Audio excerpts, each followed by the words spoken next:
Коньяк Азнаві. Сила лева в тобі. Тим часом лідер демократичної більшості у Сенаті США Чак Шумер заявив, що розгляне пропозицію спікера Палати представників Майка Джонсона стосовно допомоги Україні та іншим американським союзникам окремими законопроектами. Лідер демократів у Сенаті Сполучених Штатів сказав, що не буде висловлювати суджень стосовно законопроєктів Майка Джонсона, поки не побачить і не дізнається більше про суть пропозиції і процес, за яким загалом ця система і ці законопроекти взагалі будуть розглядатися. Він каже, сподіваюся, ми отримаємо деталі пропозиції спікера до кінця. Знову ж таки, час має вирішальне значення. Як відомо, схвалення Конгресом Сполучених Штатів понад 60 мільярдів доларів допомоги для України наразі блокують республіканці в Палаті представників.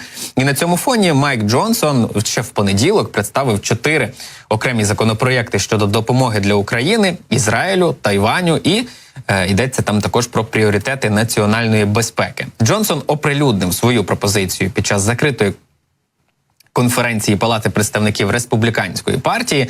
Це відбулося, нагадаємо собі, після кількох місяців відкладення будь-яких рішень щодо насправді дуже гострої теми для України, від якої залежить здатність України як оборонятися, так і проводити будь-які контрнаступальні дії.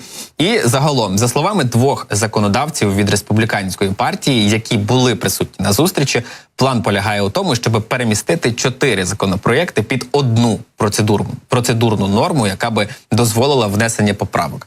4-й законопроєкт, який пов'язаний із національною безпекою, за словами одного із законодавців від Республіканської партії, включатиме у себе заборони на TikTok, положення, яке дозволить Сполученим Штатам використовувати конфісковані російські активи для допомоги Україні, акт ленд-лізу для військової допомоги і конвертовані позики для гуманітарної допомоги. Тобто загалом 4 головних пункти. Але поточний план Майка Джонсона не містить жодних положень про кордон.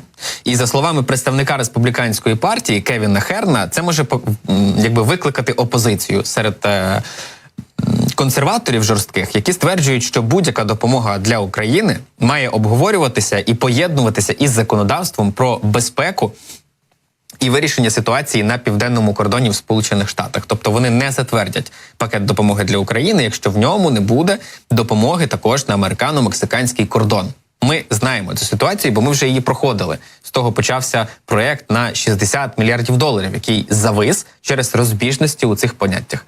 Тому пишуть, що розмовляли із республіканцями в Палаті представників США про план щодо цього додаткового законодавства про національну безпеку через кризу, і цього тижня конгресмени мають розглянути окремі законопроекти із структурованими і відповідними процесами до внесення змін. Стосується воно теж 4 пунктів. Це фінансування Ізраїля, підтримка України у війні проти російської агресії, зміцнення союзників в Індо-Тихоокеанському регіоні і ухвалення додаткових заходів для протидії ворогам і зміцнення національної безпеки. 4 пункти, всі розділені між собою. Як вони планують за це голосувати, незрозуміло. В Білому домі чітко заявили, що вони не проголосують за допомогу для України роздільно.